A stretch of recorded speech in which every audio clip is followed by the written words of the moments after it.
Hello everyone students, बच्चों आज के लेक्चर में डिस्कस करेंगे हम साइटोलॉजी के बारे में। प्लांट ब्रीडिंग वाला हमारा जो सब्जेक्ट है वो पूरा कंप्लीट हो चुका है। अब हम जेनेटिक्स पे आ गए हैं और आज हम डिस्कस करेंगे पूरा सेल बायोलॉजी। मींस पूरे जितने भी सेल के ऑर्गेनल्स हैं सारे के सारे हम डिस्कस करने वाले हैं, स्पेशली प्लांट सेल के बारे में। क्योंकि हम जो पढ़ रहे हैं एग्रीकल्चर से रिलेटेड, तो यहाँ पे तो प्लांट सेल के अंदर जितने भी ऑर्गेनल्स हैं सबके बारे में डिस्कस करेंगे।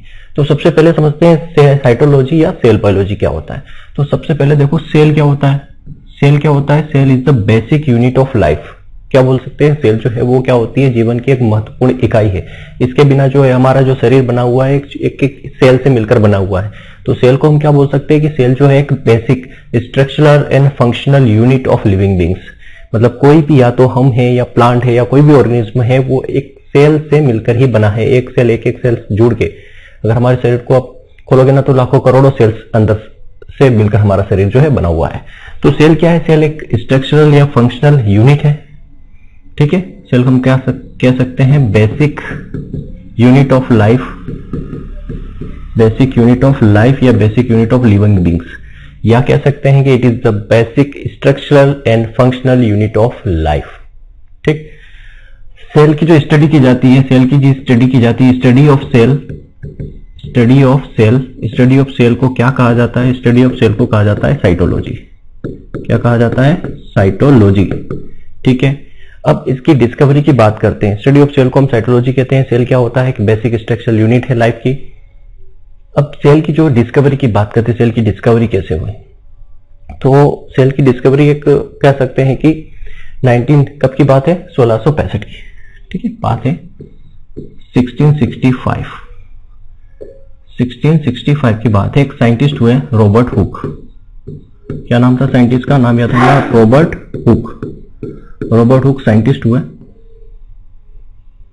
ठीक, अब यहां पे एक रॉबर्ट हुक के बारे में छोटी सी दिमाग में रखना कि रॉबर्ट हुक जो थे ये ना तो एग्रीकल्चर के साइंटिस्ट है, ना ही जेनेटिक्स के साइंटिस्ट है, ना ही प्लांट ब्रीडिंग के साइंटिस्ट है। इनका एग्रीकल्चर से कहीं से दूर दूर तक कोई लेना देना नहीं है, ना ही बायोलॉजी से कोई दूर तक लेना देना है।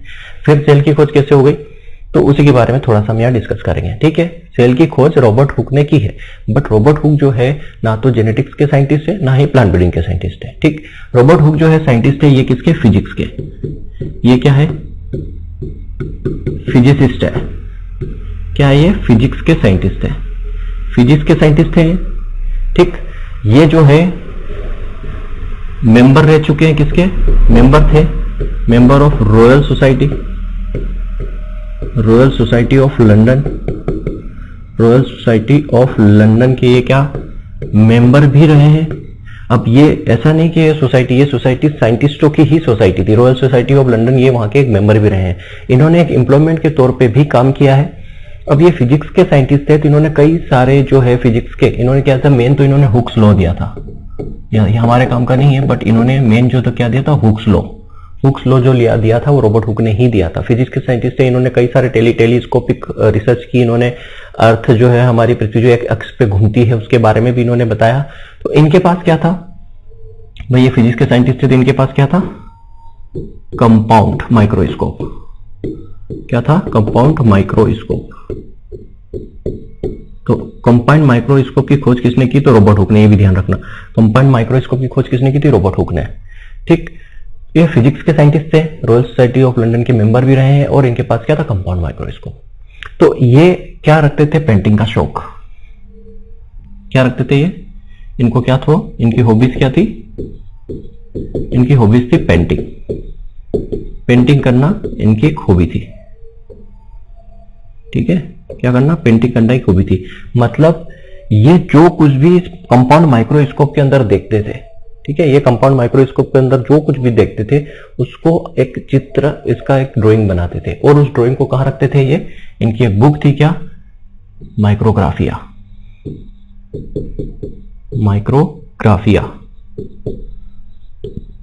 माइक्रोग्राफिया इनकी क्या थी? बुक। उस बुक के अंदर उस चित्र को ये रखते थे।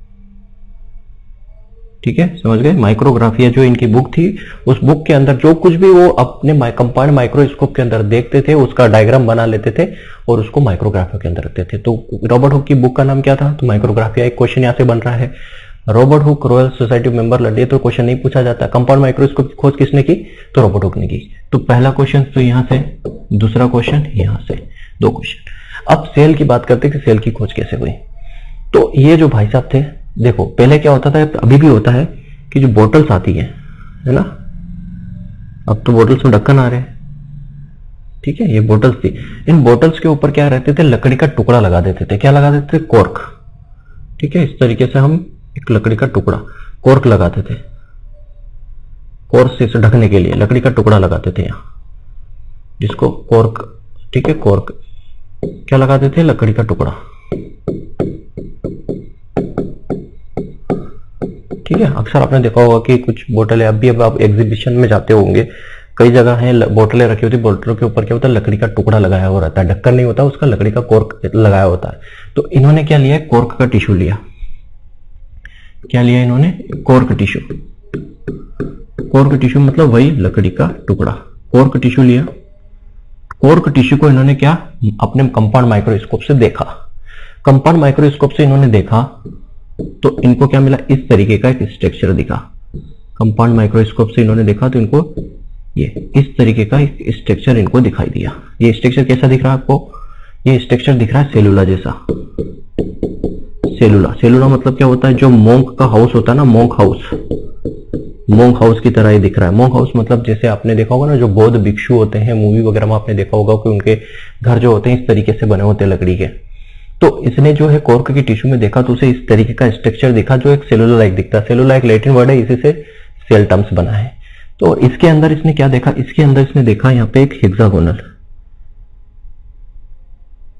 इस तरीके की एक आकृति देखी। हेक्सागोनल मतलब इस तरीके की इसने स्ट्रक्चर देखा इसके अंदर। ठीक है, इस तरीके के स्ट्रक्चर उसने देखा। ठीक, अब ये जो स्ट्रक्चर है कैसा दिखाई दे रहा था?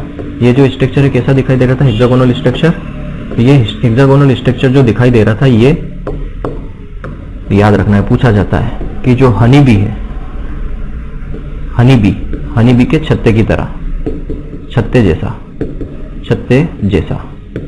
हनी बी के छत्ते जैसा, कि हनी बी का जो छत्ता होता है वो हेक्सागोनल होता है, हेक्सागोनल शेप का होता है। तो उसने ये जो मोंक की तरह, सेलुला की तरह जो स्ट्रक्चर था, उस स्ट्रक्चर के बीच में इसने हेक्सागोनल ऐसे शेप्स देखे। ठीक है, हेक्सागोनल शेप जो कैसे दिख रहे थे? हनी बी जो होते हैं, हनी बी का जो छत्ता होता है, मधुमक्खी का छत्ता होता है, वो हेक्सागोनल इस तरीके का देखा। और इसी को इसने क्या बोला? सेल टर्म्स दिया। इसी को इसने क्या दिया? सेल टर्म दिया। ठीक है, जो किससे बना है? सेलुला से। सेलुला क्या है? एक लैटिन वर्ड है, ये सेलुला लैटिन वर्ड है, इसी लैटिन वर्ड से ये सेल टर्म्स बना है। समझ में आया कैसे उसने खोज की? तो रॉबर्ट हुक जो है एक फिजिक्स के साइंटिस्ट, एग्रीकल्चर के नहीं थे, ना ही जेनेटिक्स के, ना ही प्लांट ब्रीडिंग के, रॉयल सोसाइटी मेंबर भी रहे ये। इन्होंने कंपाउंड माइक्रोस्कोप बनाया, कई सारी खोज की इन्होंने भूगोल के अंदर, हुक्स लॉ भी इन्होंने दिया था। अब ये क्या था? पेंटिंग का शौक रखते थे, कुछ भी उस अपने माइक्रोस्कोप, कंपाउंड माइक्रोस्कोप के अंदर देखते थे, उसका चित्र बना देते थे, वो चित्र को रखते थे अपनी बुक माइक्रोग्राफिया के अंदर। तो इन्होंने क्या किया? जो बोतल, भाई काम कर रहे होंगे, उनके पास बोतल रखी होगी, उसमें क्या लगा हुआ था? कॉर्क लगा हुआ था। तो उसने कॉर्क का टिश्यू लिया और कंपाउंड माइक्रोस्कोप में देखा तो इस तरीके का स्ट्रक्चर दिखाई दिया। इस तरीके के स्ट्रक्चर के अंदर उसने हेक्सागोनल स्ट्रक्चर दिखा जो मधुमक्खी के छत्ते की तरह दिखाई दे रहा था। इसी को उसने क्या बोला? सेल। अब ध्यान रखना, ये कॉर्क के साथ लकड़ी का टुकड़ा था, टूटा हुआ लकड़ी का टुकड़ा था, डेड टुकड़ा था। तो यहाँ पे इसने जो डिस्कवर की, सेल जो डिस्कवर की, वो किसी डेड सेल, याद रखना, डेड सेल की डिस्कवरी की। ठीक है, डिस्कवरी जो हुई है वो डेड सेल की हुई है। ठीक है, डेड सेल की इन्होंने डिस्कवरी की। अब तो ये कहानी तो इनकी हो गई। अब डेड सेल की इन्होंने डिस्कवरी की तो सीधी सी बात क्वेश्चन आता है कि लिविंग सेल की डिस्कवरी किसने की? तो आगे आते हैं। ठीक है, तो लिविंग सेल की डिस्कवरी किसने की? लिविंग सेल की डिस्कवरी, देखो लिविंग सेल की डिस्कवरी जो है किसने की, उसकी बात आती है। तो इन्हीं के, रॉबर्ट हुक के साथ के ही एक साइंटिस्ट है, कौन? ल्यूवेनहॉक।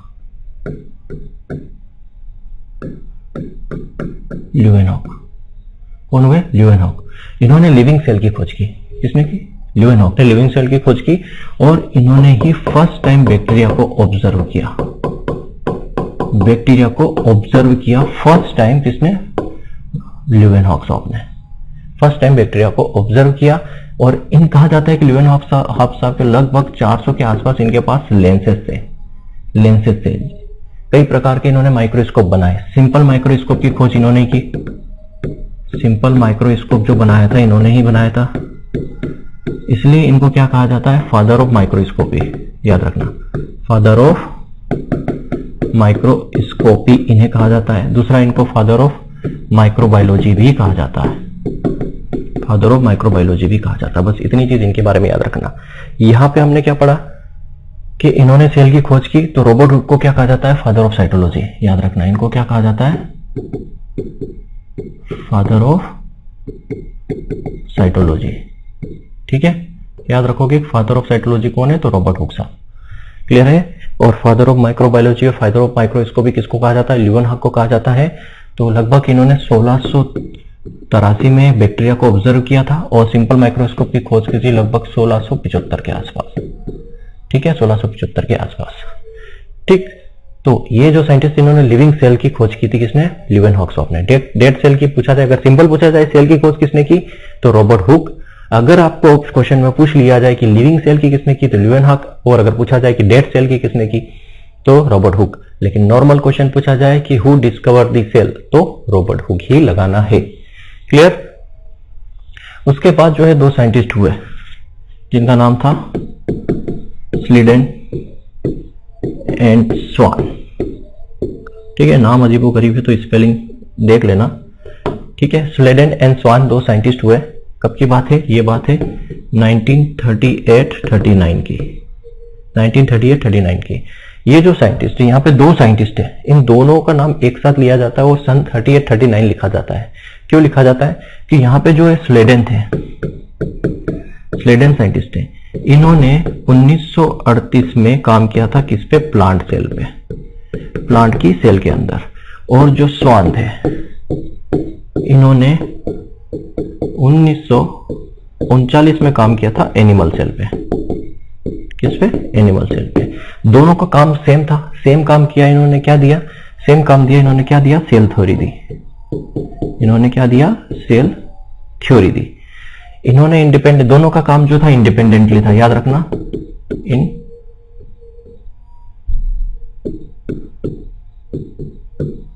इंडिपेंडेंटली वर्क किया था इन्होंने।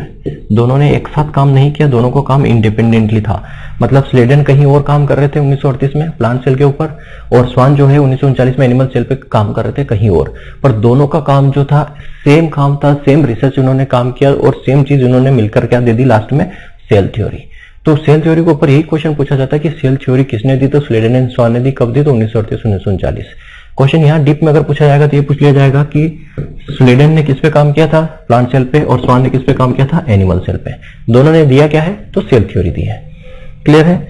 इसके बाद आते हैं नेक्स्ट साइंटिस्ट आर विर्चो। क्या, आर विर्चो। ये आर विर्चो साइंटिस्ट हैं, ये पहले साइंटिस्ट है जिसने सेल थ्योरी के अंदर मॉडिफिकेशन किया। याद रखना, फर्स्ट साइंटिस्ट, ये कौन से, फर्स्ट साइंटिस्ट थे जिन्होंने सेल थ्योरी के अंदर मॉडिफिकेशन किया। सेल थ्योरी के अंदर क्या किया, मॉडिफिकेशन। सेल थ्योरी में मॉडिफिकेशन करने वाले साइंटिस्ट का नाम बताओ, तो आर विर्चो पहले साइंटिस्ट थे जिन्होंने सेल थ्योरी के अंदर मॉडिफिकेशन किया। मॉडिफिकेशन क्या किया इन्होंने, क्या दिया इन्होंने, बोला ओमनी सेलुला ई सेलुला, ओमनी सेलुला ई सेलुला इन्होंने कॉन्सेप्ट दिया। ठीक है, मतलब इन्होंने रिसर्च किया ओमनी सेलुला ई सेलुला। इसका मतलब क्या होता है, इसका मतलब होता है cell originate from the pre existing cell, pre existing cell. मतलब सेल जो बनी है वो पहले से ही उपलब्ध सेल से बनी है। मतलब ये एक सेल थी, इस एक सेल से दो सेल बनी, दो से तीन सेल बनी। मतलब इनका यह कहना था कि जो सेल है, सेल का ओरिजिन जो हुआ है वो पहले से ही जो सेल थी उसी से ही बना। मतलब हमारा जो शरीर बना है एक सेल से दूसरी सेल, दूसरी से तीसरी सेल, तीसरी चौथी सेल, कई सेल जुड़ती गई और हमारा शरीर बना। तो मतलब सेल जो बनी है वो प्री एग्जिस्टिंग सेल से ही बनी है, ये इन्होंने मॉडिफिकेशन किया। आर विर्चो ने क्या किया, आर विर्चो ने थ्योरी भी दी थी जिसको हम सेल लीनिएज थ्योरी कहते हैं। सेल थ्योरी, लीनिएज थ्योरी किसने दी, आर विर्चो ने। इसका मतलब क्या होता है कि सेल जो है इज ए क्या है, heritable, hereditary material of organism. क्या है, हेरिडिटरी मटेरियल है किसी ऑर्गेनिज्म का, of an organism.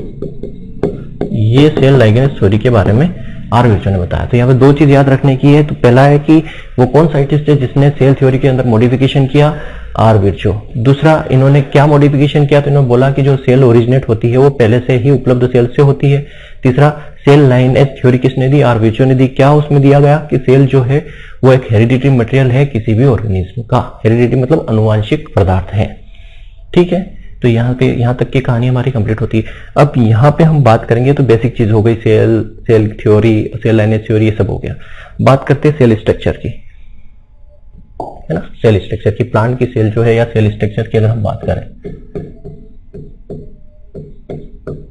Cell structure की बात करें, ठीक है, सेल स्ट्रक्चर की, सेल के अंदर क्या क्या ऑर्गेनल्स होते हैं, सारे ऑर्गेनल्स के बारे में डिटेल्स में अभी पढ़ने वाले हैं। तो सेल स्ट्रक्चर के बारे में अभी हम डिस्कस करेंगे। ठीक है, देखो सेल स्ट्रक्चर के बारे में तो मैंने सिर्फ यहाँ पे प्लांट सेल की बात की है, क्लियर है। सिर्फ और सिर्फ यहाँ पे प्लांट सेल की हम बात करेंगे। कुछ ऐसी चीज आएगी जो प्लांट सेल में नहीं होती, सिर्फ एनिमल के अंदर होती, तो वो मैं बता दूंगा साथ ही साथ। तो क्या क्या चीजें इसके अंदर होती है। सबसे बाहरी आपको ये ग्रीन कलर का दिख रहा है, ये क्या है, सेल वॉल। ठीक है, सेल वॉल है, क्लियर है। आप चाहो तो यहीं पे सारी चीज मैं डिस्कस करके बता दूं इसी के अंदर, या फिर अलग से भी इसको डिस्कस करेंगे। सेल वॉल तो मैं आपको यहीं पे बता दूंगा। देखिए, देखो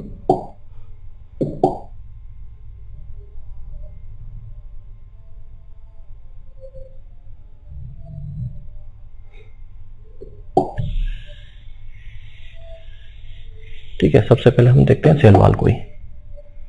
ये क्या है, सेल वॉल। ठीक है, क्या क्या ऑर्गेनिज उसको देख लो पहले। तो ये सबसे बाहरी ग्रीन कलर का आपको दिख रहा है, ये सबसे बाहर ये सेल वॉल है।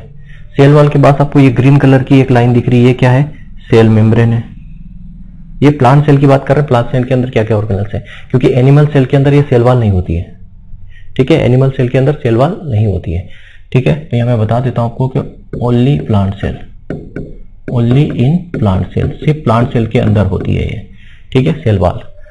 ठीक, फिर ये अंदर वाली लाइन आपको दिख रही है ग्रीन कलर की, वो क्या है, सेल मेम्ब्रेन है, जो एनिमल में भी पाई जाती है और प्लांट सेल के अंदर भी पाई जाती है। ठीक है, उसके बाद जो है आपको ये जो दिख रहा है ये पेरोक्सिसोम है। पेरोक्सिसोम का मेन काम क्या रहता है, ग्लाइकोलाइट पाथवे। जब मैं आपको क्रोफिजियोलॉजी पढ़ाऊंगा तो ग्लाइकोलाइट पाथवे पढ़ाऊंगा। ग्लाइकोलाइट पाथवे में पेरोक्सिसोम का रोल होता है।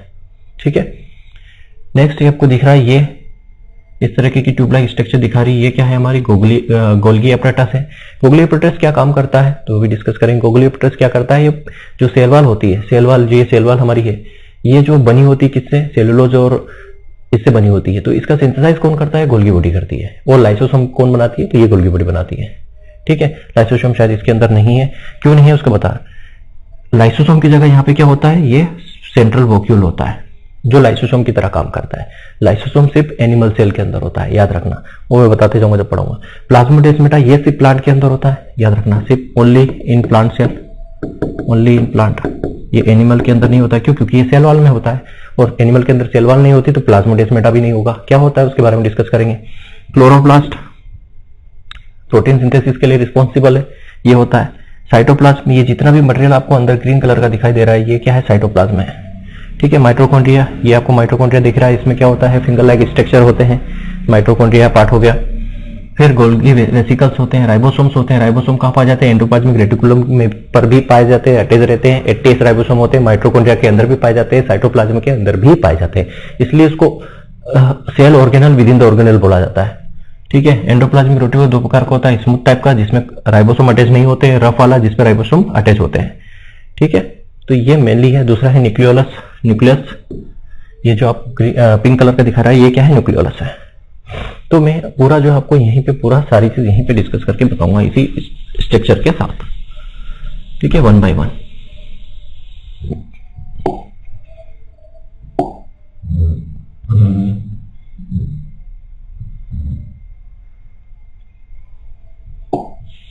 सबसे पहले हम बात करते हैं यहाँ पे सेल वॉल की। ठीक है, सबसे पहले हम क्या डिस्कस करेंगे, सेल वॉल को।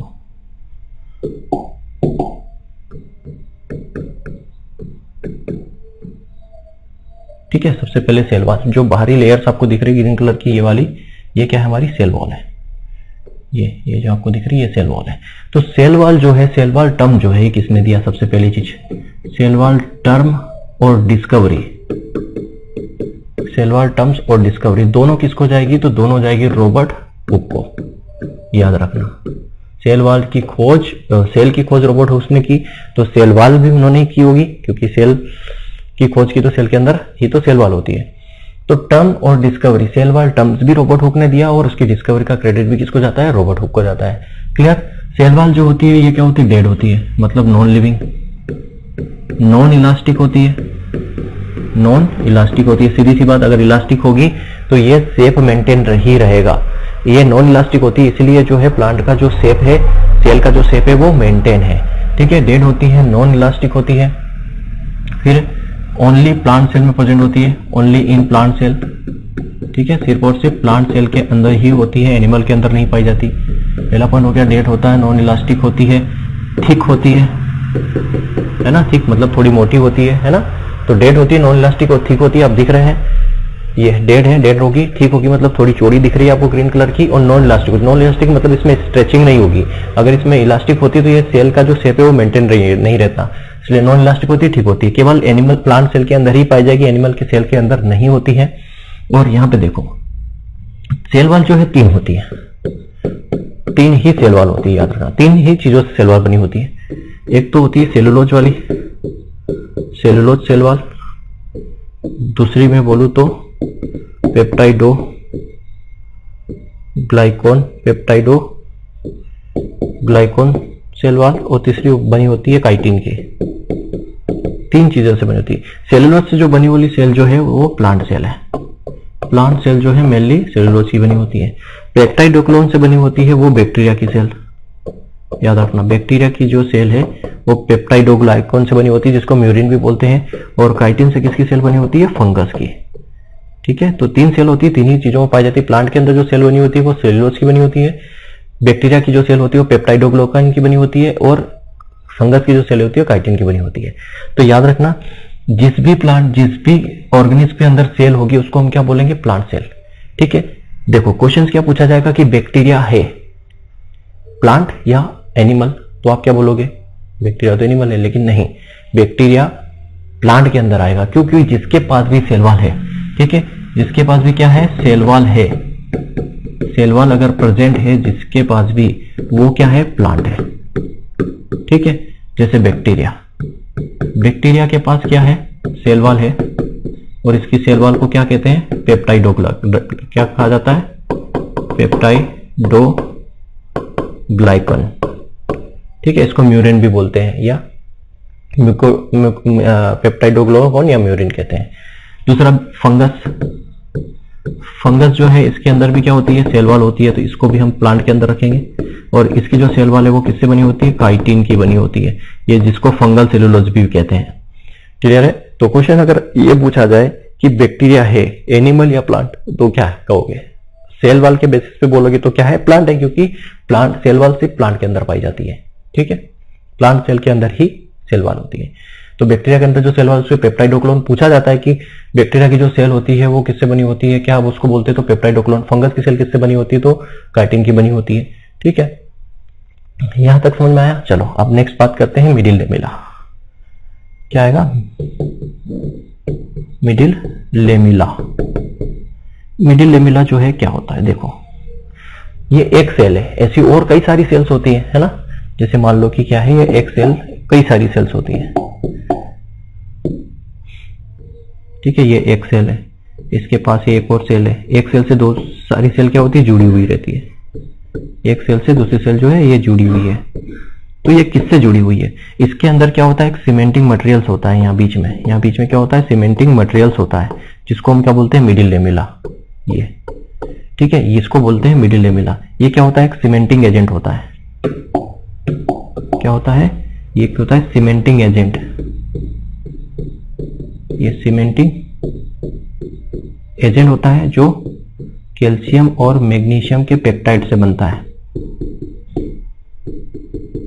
कैल्शियम और मैग्नीशियम के पेप्टाइड से बनता है। मेनली क्या होता है उसके अंदर, कैल्शियम होता है। ठीक है, ये बीच में एक सेल जो है दूसरी सेल से जुड़ी होती है किसकी वजह से? मिडिल लेमिला की वजह से। मतलब उसमें क्या होता है, सीमेंटिंग वजह होता है, उसमें कैल्शियम और मैग्नीशियम के पेप्टाइड होते हैं, मेनली कैल्शियम के पेप्टाइड होते हैं। और मिडिल लेमिला पाई जाती है ओनली इन मल्टीसेलुलर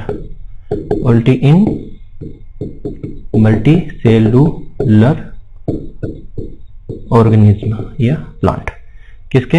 सिर्फ मल्टीसेलुलर के अंदर ही पाई जाएगी, क्योंकि अगर एक सेल है तो एक सेल तो ऑटोमेटिक एक ही है, उसको किसी और से जोड़ना नहीं है, क्योंकि यहाँ पे मिडिल लेमिला क्या काम कर रहा है, एक सेल को दूसरे सेल से जोड़ रहा है किस वजह से? क्योंकि उसके अंदर सीमेंटिंग एजेंट है कैल्शियम और मैग्नीशियम का पेप्टाइड, जिसको हमने मिडिल लेमिला बोला। तो ये मल्टीसेलुलर होगा तभी मल्टीसेलुलर के अंदर ही तो ये होगा, जिसकी वजह से वो आपस में जुड़ी हुई है। तो यहाँ पे क्या होता है, जैसे आपने बोला ना मैंगो पेड़ होता है, फल होता है ना, उस पर क्या होता है, मान लो ये मैंगो लगा हुआ है, ठीक है, ये क्या है, मैंगो लगा हुआ है। तो ये जब पकने पर नीचे गिर जाता है, टूट के नीचे गिर जाता है। क्यों? क्योंकि जब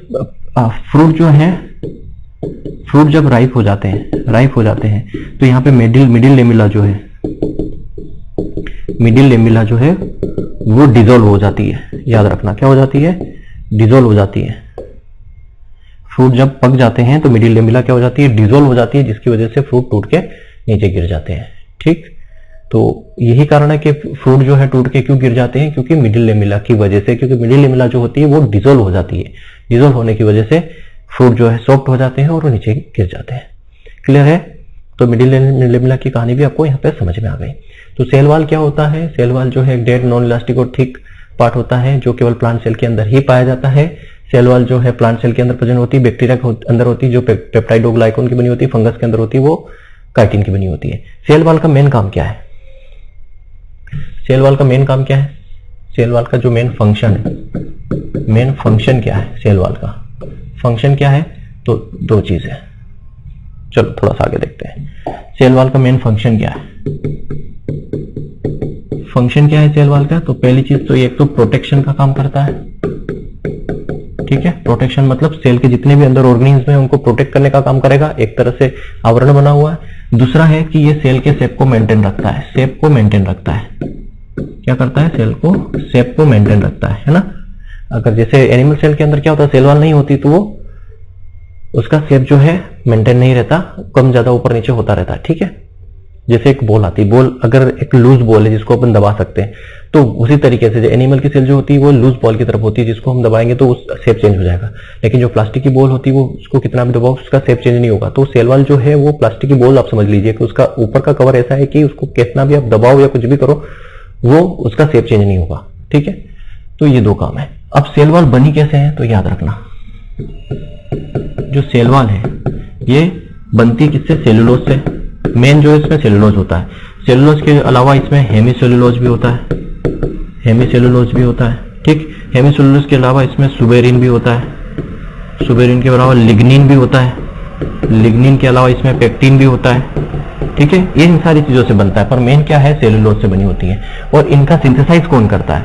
ये जो है सेल वॉल मटेरियल का, सेल वॉल जो मटेरियल है इनका सिंथेसाइज कौन करता है? तो सेल वॉल मटेरियल का सिंथेसाइज जो करता है वो गोल्गी बॉडी करती है। कौन करता है सिंथेसाइज? तो याद रखना, गोल्गी बॉडी जो है सेल वॉल के जो मटेरियल, जितने भी मटेरियल है, cell wall, cellulose, hemicellulose, suberin, lignin, pectin, इनको कौन फॉर्मेशन कौन करता है? इसका सिंथेसाइज कौन करता है? गोल्गी बॉडी करती है। और प्लांट के अंदर गोल्गी बॉडी को क्या कहा जाता है? प्लांट के अंदर गोल्गी बॉडी को डेक्टियोसोम कहा जाता है। याद रखना, प्लांट के अंदर गोल्गी बॉडी को डेक्टियोसोम कहा जाता है। तो इतनी कहानी है सेल वॉल के अंदर, ठीक है। आई थिंक पूरा समझ में आएगा। सेल वॉल क्या है? डेड होती है, नॉन इलास्टिक ठीक होती है, प्लांट के अंदर ही पाई जाती है केवल। अगर बैक्टीरिया के अंदर सेल वॉल है तो पेप्टाइडोग्लाइकॉन की बनी होती है, फंगस जो है वो काइटिन की बनी होती है। मिडिल लेमिला क्या काम करती है? सीमेंटिंग एजेंट का काम करती है। लेकिन कंडीशन है सिर्फ मल्टीसेलुलर ऑर्गेनिज्म के अंदर ही होगी। जब फ्रूट पक जाता है तो नीचे गिर जाता है, क्योंकि मिडिल लेमिला वहां पर डिसॉल्व हो जाती है, ठीक। रॉबर्ट हुक ने इसकी खोज की थी, टर्म भी रॉबर्ट हुक ने दिया था। फंक्शन क्या है? प्रोटेक्शन का काम करते हैं सारे ऑर्गेनल्स को जो प्लांट सेल के अंदर है, और शेप को मेंटेन रखती है। सेलुलोज जो बनी होती है, सेलुलोज, हेमीसेलुलोज, सुबेरिन, लिग्निन और पेक्टिन की बनी होती है। कौन इनका सिंथेसाइज करता है? तो इनका सिंथेसाइज करता है गोल्गी बॉडी, और प्लांट के अंदर गोल्गी बॉडी को डेक्टियोसोम कहते हैं। क्लियर? नाउ अब हम बात करेंगे नेक्स्ट, सेल वॉल के बाद सेल मेम्ब्रेन। सेल वॉल के बाद क्या आएगा? सेल मेम्ब्रेन, ठीक है। देखो ये हमारी क्या है? ये सेल मेम्ब्रेन। अब हम सेल मेम्ब्रेन की यहाँ पे बात करेंगे।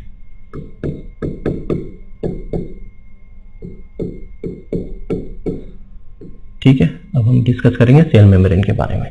तो सेल वॉल के जस्ट बाद आपको एक ग्रीन लाइन दिखाई दे रही है, वो क्या है? सेल मेम्ब्रेन है।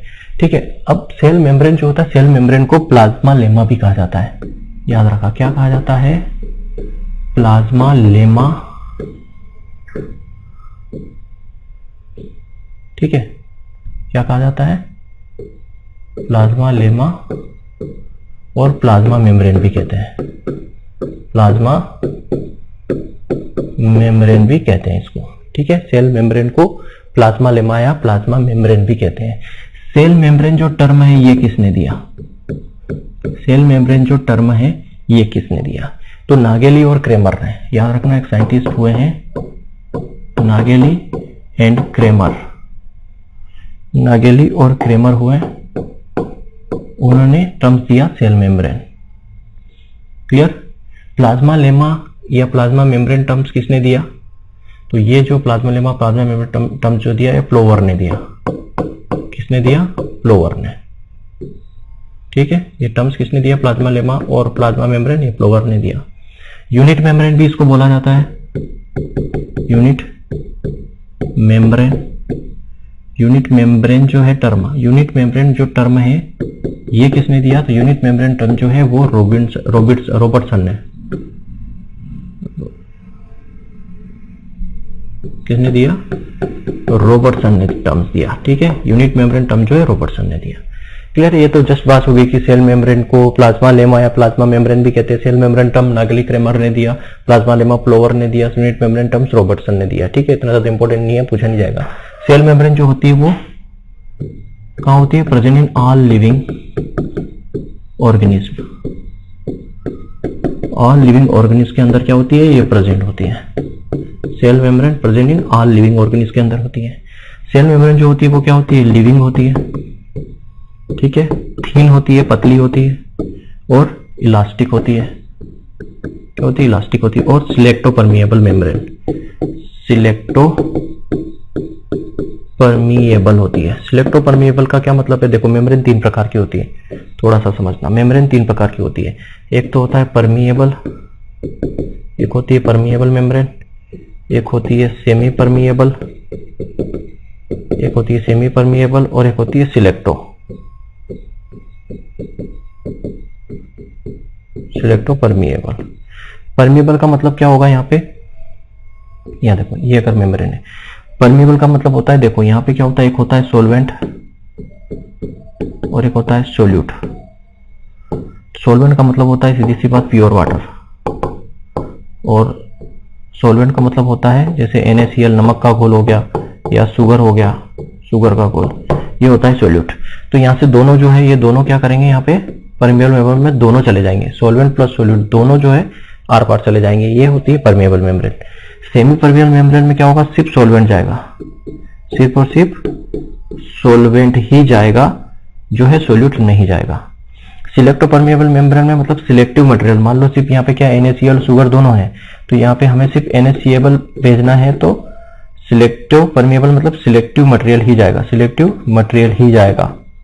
सिलेक्टिव मटेरियल मान लो हमें सिर्फ NaCl भेजना है, तो NaCl ही जाएगा, बाकी कुछ नहीं जाएगा, तो सिलेक्टिव परमिएबल मेम्ब्रेन है।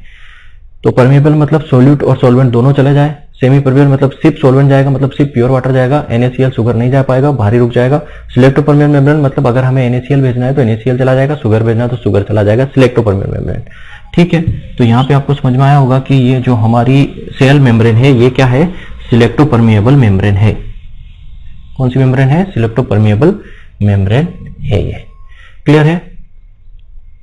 देखो यहाँ पे अब इसकी कहानी समझो। कई प्रकार की यहाँ पे सेल स्ट्रक्चर या सेल मेम्ब्रेन के स्ट्रक्चर के लिए कई प्रकार की थ्योरीज यहाँ पे दी गई है। ठीक है, कई सारी थ्योरीज यहाँ पे दी गई है। क्लियर? तो सबसे पहले बात करते हैं यहाँ पे लिपोइडल थ्योरी। लिपोइडल थ्योरी, इसके स्ट्रक्चर के लिए, सेल मेम्ब्रेन के स्ट्रक्चर के लिए कई सारी थ्योरीज दी गई है। सबसे पहले दी गई है लिपोइडल थ्योरी। लिपोइडल थ्योरी जो दी है किसने? 1902 में दी गई है ओवरटन ने। ठीक है, ओवरटन ने 1902 में लिपोइडल थ्योरी दी है। इनका यह कहना है कि जो सेल का जो स्ट्रक्चर है, सेल मेम्ब्रेन का जो स्ट्रक्चर है वो लिपिड का बना है। किसका बना है? लिपिड का बना है, ये इन्होंने कहा। बस इतना याद रखना। यहाँ क्वेश्चन ये पूछा जाता है कि लिपोइडल थ्योरी किसने दी? वाटर ने, बस इतना। तो इन्होंने लिपोइडल मतलब लिपोइडल से समझ में आ रहा है कि इसने बोला कि जो मेम्ब्रेन है, इस मेम्ब्रेन का जो स्ट्रक्चर है वो लिपिड का बना है। दूसरी जो थ्योरी है उसको क्या बोला जाता है? लेमिनार या सैंडविच, या उसका बोला जाता है बाइलेमिनार, ठीक है, या ट्रायंगुलर, ऐसा कुछ बोला जाता है। तो लेमिनार, सैंडविच या बाइलेमिनार थ्योरी ये किसने दी है? तो ये दी है डाउसन एंड डेनेली ने। डाउसन और डेनेली ने ये थ्योरी दी है। कौन सी? Sandwich theory. इन्होंने बताया थ्योरी के अंदर कि जो स्ट्रक्चर है सेल मेम्ब्रेन का वो लिपिड प्लस प्रोटीन का बना है। क्या बोला इसने? कि लिपिड प्लस प्रोटीन का बना हुआ है। तो कैसे? यहां पे जो एक लेयर है, ठीक है, दो लेयर जो है ये किसकी बनी है? प्रोटीन की। ये प्रोटीन है और ये प्रोटीन है, और इसके बीच में क्या है? लिपिड है। इसके बीच में क्या है? लिपिड है। तो ये सैंडविच जैसा बन गया शेप। तो सैंडविच जो थ्योरी है वो डाउसन ने डार्नेलिन दी है। उन्होंने बोला कि वो लिपिड प्लस प्रोटीन की बनी हुई है। ऊपर वाला दो जो पीसेस हैं वो प्रोटीन के, और बीच में जो है मटेरियल है वो लिपिड का बना है। तो डाउसन और डेनेली ने क्या बोला कि जो सेल मेम्ब्रेन का जो स्ट्रक्चर है वो सैंडविच जैसा दिखाई देता है, और वो लिपिड और प्रोटीन के से बना हुआ है। ये एक्सेप्टेड नहीं है, देख, लिपोइडल थ्योरी को भी एक्सेप्ट नहीं किया गया, ये भी जो है एक्सेप्ट नहीं किए गए। उसके बाद बात करते क्या था? Unit membrane model. तीसरा क्या था? Unit membrane model. Third model था यूनिट मेम्ब्रेन मॉडल, ठीक है। यूनिट मेम्ब्रेन मॉडल जो है, अब यहाँ पे डाउसन डॉली वाला सन भी आप देख लो, ये किस सन में दी गई थी? तो 1935। याद रखना ये कब दिया गया था? 1935 में, ठीक है। अब यहाँ पे जो अपनी ये यूनिट मेम्ब्रेन है ये 1959 में, 1959 में किसने दिया था? रॉबर्टसन ने ये मॉडल दिया था। याद रखना किसने दिया था?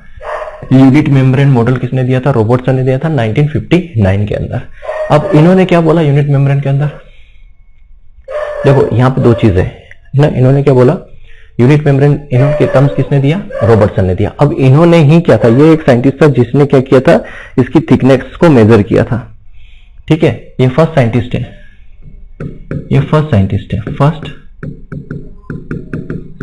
है जिसने क्या किया? सेल मेम्ब्रेन की थिकनेस को मेजर किया। सेल की थिकनेस वो क्या किया? मेजर किया। सेल की थिकनेस को इन्होंने मेजर किया। याद रखना, पहला साइंटिस्ट है जिन्होंने सेल की थिकनेस को मेजर किया। उन्होंने बताया कि सबसे पतली, सबसे थिनेस्ट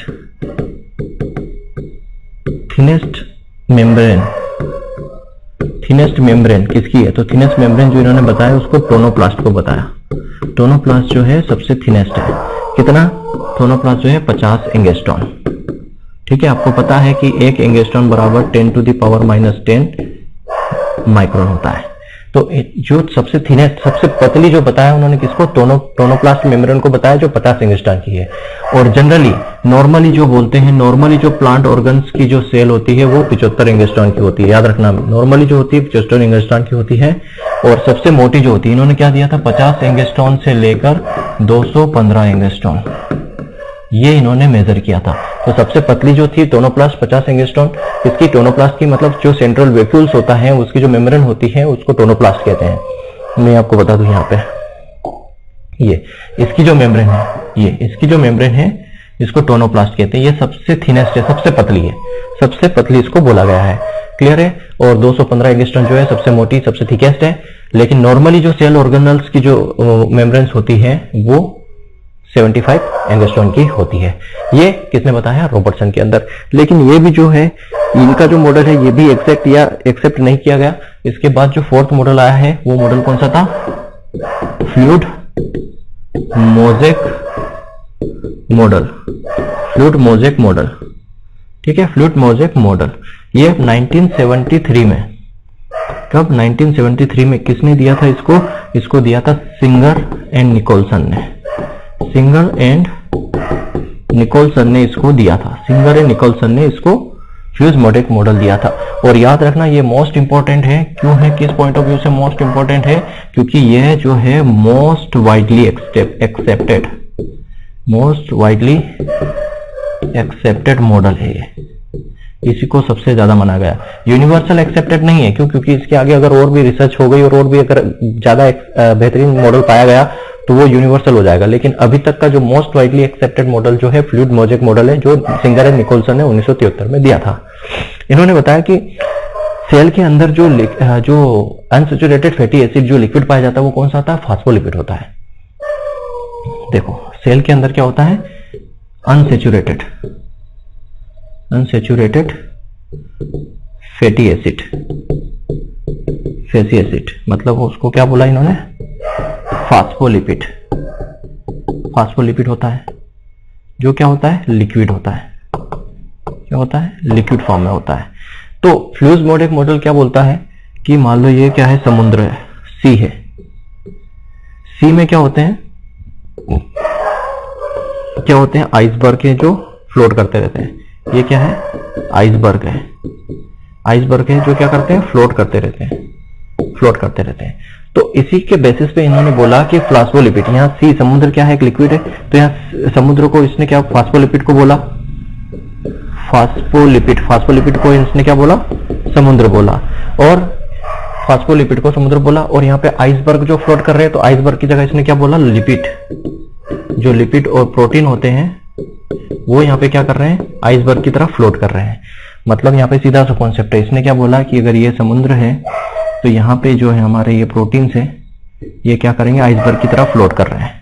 इसे ये सेल स्ट्रक्चर इसने इस तरीके का बताया कि जो फास्फोलिपिड है, जो अनसैचुरेटेड फैटी एसिड होता है, जो लिक्विड फॉर्म में होता है, वो एक तरीके का क्या समुद्र है। और उसके ऊपर जो क्या होते हैं? प्रोटीन क्या, जो आइसबर्ग है, प्रोटीन जो आइसबर्ग की तरह, मतलब जो बर्फ के टुकड़े तैरते रहते हैं, उसी की तरह से यहाँ पे प्रोटीन के जो लिपिड के जो टुकड़े हैं वो तैरते रहते हैं। तो इसी के बेसिस पे इसने फ्लूइड मोजेक मॉडल दिया। अब यहाँ पे जो ये प्रोटीन्स होते हैं दो तरह के होते हैं। मान लो ये क्या है? आपका समुद्र है, तो यहाँ ऊपर भी प्रोटीन होते हैं और ये इसके अंदर भी क्या होते हैं? प्रोटीन्स होते हैं। तो ये जो प्रोटीन्स होते हैं ये क्या कहलाते हैं?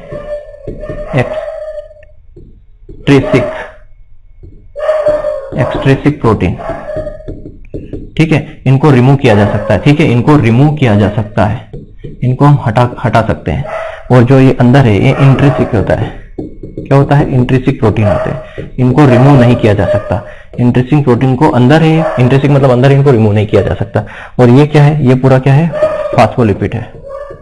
फास्फोलिपिड मतलब क्या है? समुद्र है।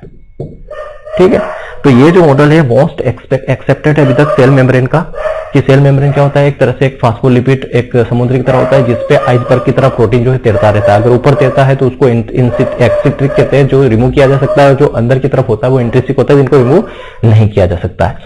तो ये 4 मॉडल है, उसमें से मेन जो एग्जाम में आपको उससे पूछा जाता है वो यही पूछा जाता है कि जो है ये जो लिपिड ना फास्फोलिपिड, ये नेचुरल है, याद रखना फास्फोलिपिड जो नेचुरल है। ठीक है, तो बेस्ट मोस्ट एक्सेप्टेड कौन सा है? Fluid mosaic model. अब यहाँ पे पूछा जाता है कुछ चीजें। क्या पूछा जाता है कि जो सेल मेम्ब्रेन को स्टेबिलिटी देने का काम कौन करता है? सेल मेम्ब्रेन है उसको स्टेबिलिटी, ये तो सेल मेम्ब्रेन है, सेल मेम्ब्रेन को स्टेबिलिटी उसको स्टेबिलिटी देने का काम कौन करता है? याद रखना, सेल मेम्ब्रेन को स्टेबिलिटी देने का काम जो कौन करता है?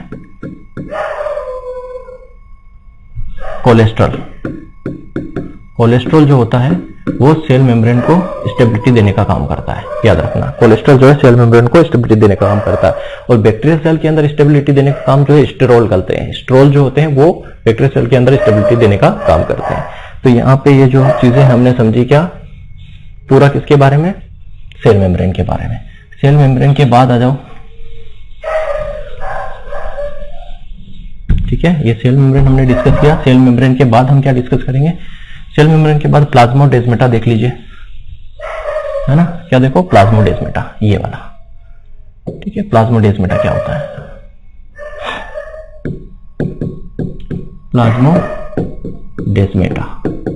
प्लाज्मोडेस्माटा है सिर्फ और सिर्फ प्लांट सेल के अंदर पाया जाता है। क्या? ओनली इन प्लांट सेल के अंदर पाया जाता है। अब ये होता क्या है? देखो, प्लाज्मोडेस्माटा क्या होता है? ओनली सिर्फ और सिर्फ किसमें पाया जाता है? प्लांट सेल के अंदर ही पाया जाता है। और ये जो प्लाज्मोडेस्माटा टर्म है, ये प्लाज्मोडेस्माटा जो टर्म है ये किसने दिया? स्ट्रॉसबर्गर ने। स्ट्रोसबर्गर ने, ये प्लाज्मोडेस्माटा टर्म किसने दिया? स्ट्रोसबर्गर ने दिया।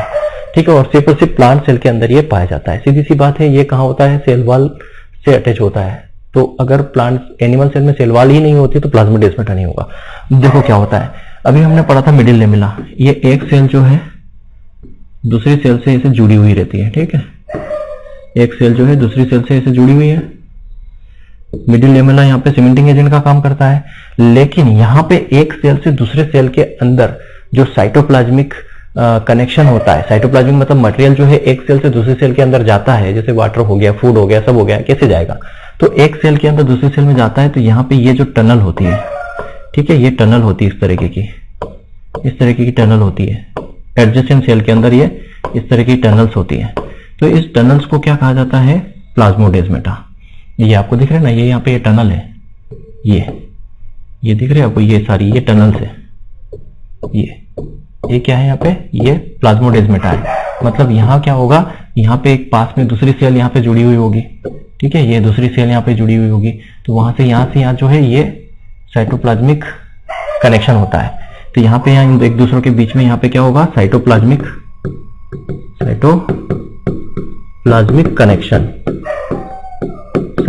कनेक्शन होता है। मतलब यहाँ पे मटेरियल जो है एक सेल से दूसरे सेल के अंदर जाता है। मतलब ये क्या किस तरह का काम करेगा? टनल लाइक स्ट्रक्चर बोल सकते हैं। क्या होता है? टनल लाइक स्ट्रक्चर यहाँ होता है प्लांट सेल के अंदर, तो इसी को प्लाज्मोडेस्माटा बोलते हैं। समझ में आया? प्लाज्मोडेस्माटा क्या है? साइटोप्लाज्मिक कनेक्शन होता है, एक सेल से दूसरे सेल को आपस में टनल की तरह, टनल स्ट्रक्चर की तरह ये आपस में जोड़े रखती है। और ये भी ध्यान रखना, ये भी जो पाया जाएगा ये मल्टी सेलुलर के अंदर ही होगा। क्या? मल्टी सेलुलर के अंदर ही होगा। मल्टी सेलुलर होना जरूरी है। अगर एक ही सेल है तो वहां तो ये पाया नहीं जाएगा, क्योंकि एक ही सेल है तो एक सेल से दूसरे सेल में यहाँ पे साइटोप्लाज्मिक कनेक्शन नहीं होगा। लेकिन मल्टी सेलुलर है तो यहाँ पे अगर मान लो कोई साइटोप्लाज्मिक है, प्लाज्मिक, तो ये कहाँ? यहाँ से इस प्लांट में इससे में जाएगा, इससे इसमें जाएगा, इससे इसमें जाएगा, इससे इसमें जाएगा, इससे इसमें जाएगा, तो एक साइटोप्लाज्मिक कनेक्शन होता है। इसी को बोला जाता है प्लाज्मोडेस्माटा। प्लाज्मोडेस्माटा क्या हो गया? सिर्फ प्लांट सेल में पाया जाता है। स्ट्रोसबर्गर ने टर्म दिया, एक साइटोप्लाज्मिक कनेक्शन होता है, जिसकी वजह से क्या होता है? एक टनल लाइक स्ट्रक्चर होता है और आपस में जो है मटेरियल का जो है यहाँ पे एक्सचेंज होता है। ठीक है, इसको प्लाज्मोडेस्माटा कहते हैं। ठीक, प्लाज्मोडेस्माटा के बाद हम डिस्कस करेंगे यहाँ पे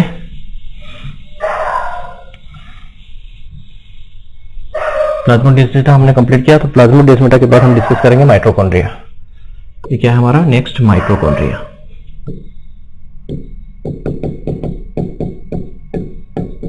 मोस्ट इंपोर्टेंट है माइटोकॉन्ड्रिया। ठीक है, देखो माइटोकॉन्ड्रिया जो है ये सबसे पहले किसने देखा था? तो याद रखना, माइटोकॉन्ड्रिया को सबसे पहले देखा था, फर्स्ट सॉ, सबसे पहले किसने देखा था? तो याद रखना, कोलिकर ने सबसे पहले इसको देखा था। कब? 1880 में। 1880 में सबसे पहले कोलिकर ने देखा था। फर्स्ट सॉ कोलिकर साइंटिस्ट, इन्होंने 1880 में देखा था। कहां देखा था? तो इंसेक्ट की मसल्स में। याद रखना, इंसेक्ट मसल्स में इसको देखा था। इंसेक्ट की मसल्स में इसको देखा था। और नाम क्या दिया था इसने? इसको नाम क्या दिया था? नेम क्या दिया था इसने? साइटोप्लाज्मिक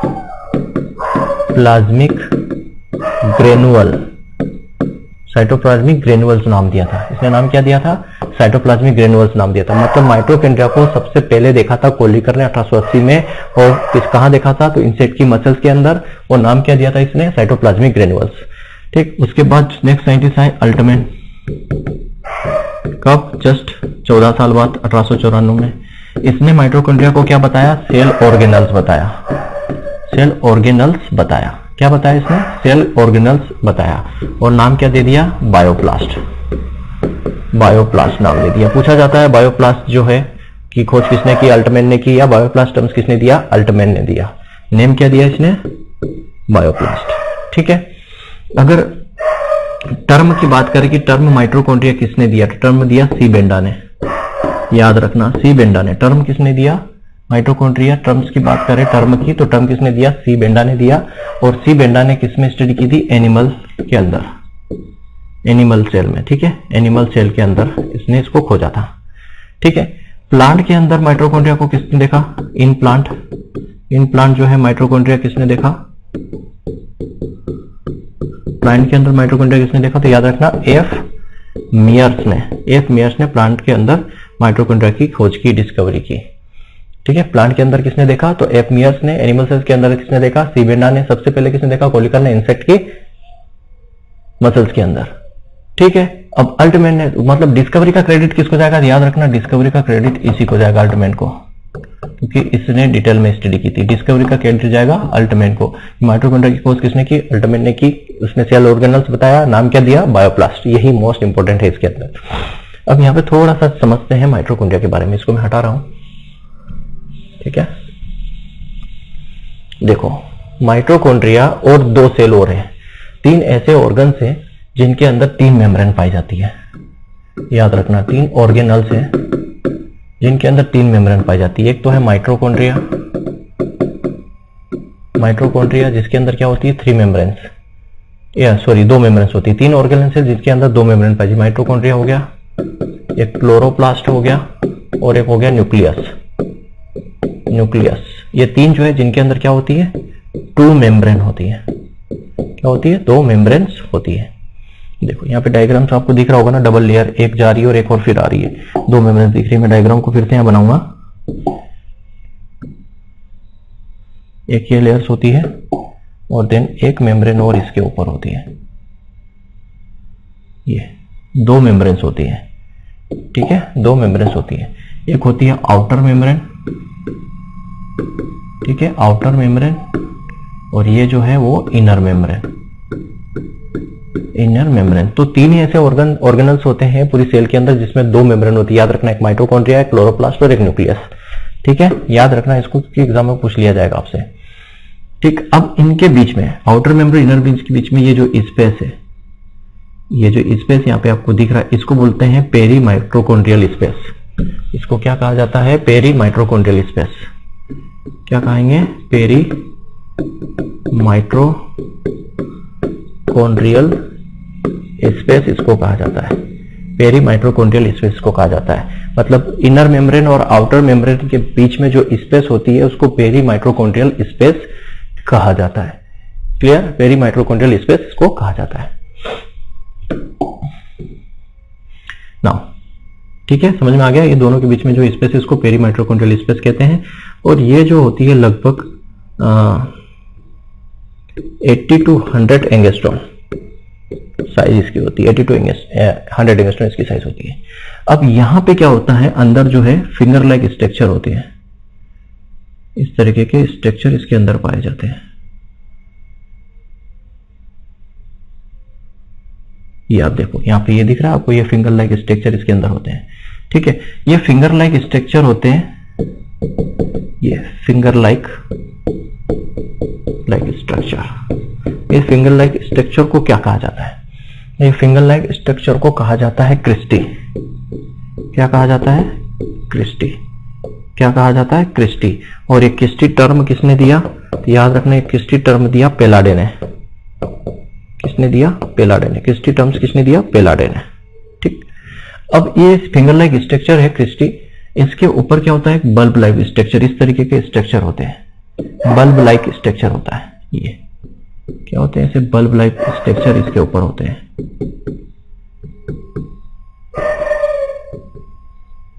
ये जो बल्ब लाइक स्ट्रक्चर होते हैं, ये बल्ब लाइक स्ट्रक्चर, इन पे क्या होते हैं? F0 F1 पार्टिकल्स होते हैं। F0 F1 टाइप पार्टिकल्स होते हैं। इनको एलिमेंट्री पार्टिकल्स भी कहते हैं। क्या कहा जाता है? एलिमेंट्री पार्टिकल्स भी कहते हैं और ऑक्सीसोम्स भी कहते हैं। याद रखना, क्या कहा जाता है? ऑक्सीसोम्स भी इन्हें कहा जाता है। और ये क्या करते हैं? तो याद रखना, यहाँ पे एटीपी एंजाइम्स बनते हैं। एटीपी एंजाइम्स का फॉर्मेशन यहाँ पे होता है। कहाँ पे? ये जो बल्ब लाइक स्ट्रक्चर आपको दिख रहा है, यहाँ पे एटीपी एंजाइम्स का फॉर्मेशन होता है। क्लियर? अब यहाँ पे देखो आगे क्या है। ये तो हो गया। अब यहां पे देखो, इसके अंदर क्या होता है? 70S राइबोसोम भी होता है। 70F राइबोसोम किसमें होता है? बैक्टीरिया के अंदर, मतलब प्रोकैरियोटिक राइबोसोम यहाँ पाया जाता है 70S टाइप का इसके अंदर। यहां पे इसके अंदर क्या होता है? और सर्कुलर डीएनए होता है। क्या होता है? सर्कुलर dsDNA, मतलब डबल स्टैंड डीएनए होता है। इसकी खोज किसने की थी? याद रखना इसकी खोज जो है नास एंड मार्गिट, नास और मार्गिट ने सर्कुलर डीएस डीएनए की खोज की थी, याद रखना। ठीक है, नास एंड मार्गिट, माइटोकॉन्ड्रिया के अंदर सर्कुलर डीएस डीएनए होता है जिसकी खोज नास एंड मार्गिट ने की थी। और ये सर्कुलर डिवीजन है, ये किसके लिए रिस्पॉन्सिबल होता है? ये रिस्पॉन्सिबल होता है साइटोप्लाज्मिक इनहेरिटेंस के लिए, साइटोप्लाज्मिक इनहेरिटेंस के लिए रिस्पॉन्सिबल होता है। क्लियर है? कितनी चीज यहाँ पे पढ़ी हमने माइटोकॉन्ड्रिया में, ये जो फिंगर लाइक स्ट्रक्चर है उसको हमने क्या बोला? क्रिस्टी। अब यहाँ पे देखो, ये इसके अंदर जो होते हैं ना, ये बारीक बारीक जो भी आप बोलोगे, मतलब मैं इसको थोड़ा ग्रीन कलर से बना दूं। यहाँ पे क्या होता है? ये जैसे सेल के अंदर साइटोप्लाज्म होता है वैसे यहाँ पे भी क्या होता है? साइटोप्लाज्म होता है। क्या होता है? साइटोप्लाज्म होता है। लेकिन माइटोकॉन्ड्रिया का जो साइटोप्लाज्म होता है उसको मैट्रिक्स कहते हैं, याद रखना। माइटोकॉन्ड्रिया का जो साइटोप्लाज्म होता है उसको मैट्रिक्स कहते हैं। जीव दरिया अंदर जो है लिक्विड पदार्थ जो है यहाँ पे, वो क्या होता है? साइटोप्लाज्म होता है। जो माइटोकॉन्ड्रिया के साइटोप्लाज्म को मैट्रिक्स यहाँ पे कहा जाता है। क्लियर है? तो ये इतनी चीजें माइटोकॉन्ड्रिया के अंदर हमें ध्यान रखनी है। अब माइटोकॉन्ड्रिया जो है cell within cell, cell within cell इसको बोलते हैं। इसको एटीपी मिल भी कहा जाता है, इसको पावर हाउस ऑफ सेल भी कहा जाता है, पावर हाउस ऑफ सेल भी कहा जाता है। इतनी चीजें आपको याद रखना। सेल विद इन सेल क्यों कहा गया? देखो, सेल विद इन सेल के अंदर दो, सेल विद इन सेल क्यों कहा गया? क्योंकि इसके अंदर क्या है? मेम्ब्रेन भी है। सेल विद इन सेल क्यों कहा गया? इसके अंदर क्या है? मेम्ब्रेन भी है, साइटोप्लाज्म भी है और डीएनए मतलब न्यूक्लियस भी है। तो अपने आप में ये क्या हो गया? एक और सेल बन गई अंदर, सेल के अंदर फिर से सेल, क्योंकि मेम्ब्रेन भी है यहाँ पे, साइटोप्लाज्म भी और डीएनए भी है। तो सेल जो बनी होती है तीन ही मेन चीजों से बनी होती है। सेल के अंदर तीन मेन कंपोनेंट्स होते हैं, याद रखना। वो मैं आपको बताना भूल गया हूं, तो यहाँ पे देख लो। सेल के अंदर जो है तीन मेन कंपोनेंट्स होते हैं। कोई भी अगर सेल है, सेल के अंदर जो है तीन मेन कंपोनेंट होते हैं। एक तो होता है उसकी मेम्ब्रेन, क्या होती है? मेम्ब्रेन। ठीक, उसके बाद उसके अंदर क्या होता है? उसका डीएनए मतलब न्यूक्लियस, न्यूक्लियस। और ये अंदर जो भरा हुआ है लिक्विड, जिसको हम क्या बोलते हैं? साइटोप्लाज्म। ये तीन मेन ऑर्गेनाइज, इसकी वजह से हम इसको सेल बोलते हैं।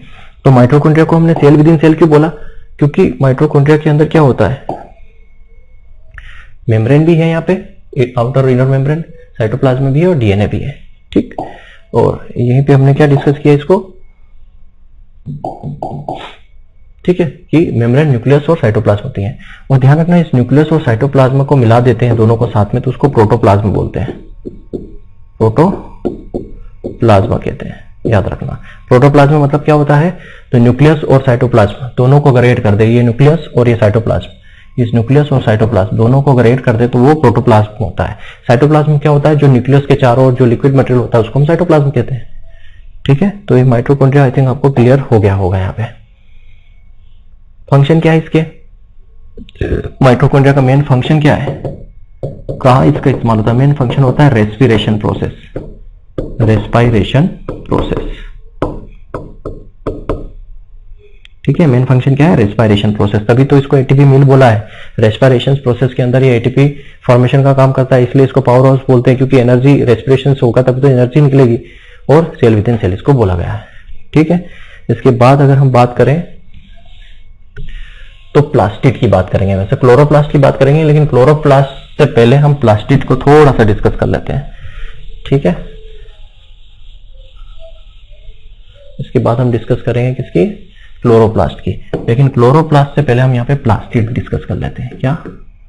प्लास्टिड। प्लास्टिड जो है ये तीन प्रकार का होता है।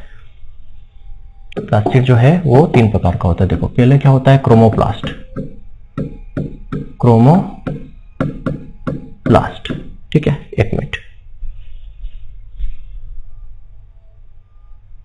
ठीक है, तीन प्रकार का होता है। पहला जो है क्रोमोप्लास्ट, दूसरा है क्लोरोप्लास्ट और तीसरा जो है ल्यूकोप्लास्ट। ल्यूकोप्लास्ट तीन प्रकार का ये होता है। देखो, क्रोमोप्लास्ट होता है, इसमें क्या होता है? कलर पिगमेंट होते हैं। क्या होते हैं? कलर पिगमेंट होते हैं। क्या होते हैं? कलर पिगमेंट होते हैं। मतलब ये क्या करेगा? कलर का फॉर्मेशन करेगा, एक्सेप्ट ग्रीन। याद रखना, एक्सेप्ट ग्रीन, ग्रीन कलर को छोड़ के। ठीक है, जैसे for example red colour of tomato. Tomato का जो रेड कलर होता है वो किस पिगमेंट की वजह से? तो लाइकोपिन की वजह से होता है, लाइकोपिन पिगमेंट की वजह से होता है। कई सारे फ्रूट्स होते हैं उनमें जो येलो कलर होता है या ऑरेंज कलर होता है वो किसकी वजह से होता है? तो कैरोटीन की वजह से होता है। तो ये क्या है? पिगमेंट है। इन पिगमेंट की वजह से क्या होता है? जो फ्रूट्स के कलर्स बनते हैं, yellow, orange, green, purple, red, सब वो कलर पिगमेंट किससे? क्रोमोप्लास्ट से आते हैं। ठीक है, एक ये सब कोडन के ऊपर डिपेंड करता है। जैसे हम पढ़ते हैं ना डीएनए, डीएनए का जब ट्रांसक्रिप्शन होता है तो एमआरएनए बनता है। ठीक है, एमआरएनए का ट्रांसलेशन होता है तो प्रोटीन बनता है। ठीक है, यहाँ पे एक टीआरएनए होता है। टीआरएनए यह क्या करता है? यहाँ पे एंटीकोडोन भेजता है। क्या भेजता है? एंटीकोडोन भेजता है। यहाँ पे आरआरएनए काम करता है जो प्रोटीन का सिंथेसिस करता है, जो प्रोटीन बनाता है। प्रोटीन से क्या बनेंगे? पिगमेंट बनेंगे, और पिगमेंट जो होते हैं वो रिस्पॉन्सिबल होते हैं कलर के लिए। आगे बताऊंगा जब ट्रांसक्रिप्शन और ट्रांसलेशन पढ़ाऊंगा। तो इस तरीके से पिगमेंट का पूरी प्रोसेस होती है, आगे बताऊंगा उसको। कोडन काम करते हैं जैसे adenine, guanine, thymine, cytosine, uracil, सारी चीजें। तो अब क्लोरोप्लास्ट की बात करते हैं। क्लोरोप्लास्ट में क्या होता है? यहाँ पे क्लोरोफिल पिगमेंट होता है। क्या होता है? क्लोरोफिल पिगमेंट होता है जो ग्रीन कलर के लिए रिस्पॉन्सिबल होता है, जो किसके काम आता है? फोटोसिंथेसिस। क्या होता है? फोटोसिंथेसिस। क्या होता है? इससे फोटोसिंथेसिस होता है। ल्यूकोप्लास्ट जो होता है ये 3 प्रकार का होता है। एक होता है एमाइलोप्लास्ट। एमाइलोप्लास्ट मतलब स्टार्च। दूसरा होता है एलाइप्लास्ट मतलब ऑयल एंड फैट से रिलेटेड। और एक होता है एल्यूरोप्लास्ट मतलब प्रोटीन। ये जो होता है ये कलरलेस होता है, ध्यान रखना। ये जो होता है कलरलेस होता है। एल्यूरोप्लास्ट जो है कलरलेस होता है। देखो अब यहाँ पे होता क्या है, ये मैंने लिखा यहाँ पे क्लोरोप्लास्ट। ठीक है, यहाँ पे क्या है? क्रोमोप्लास्ट।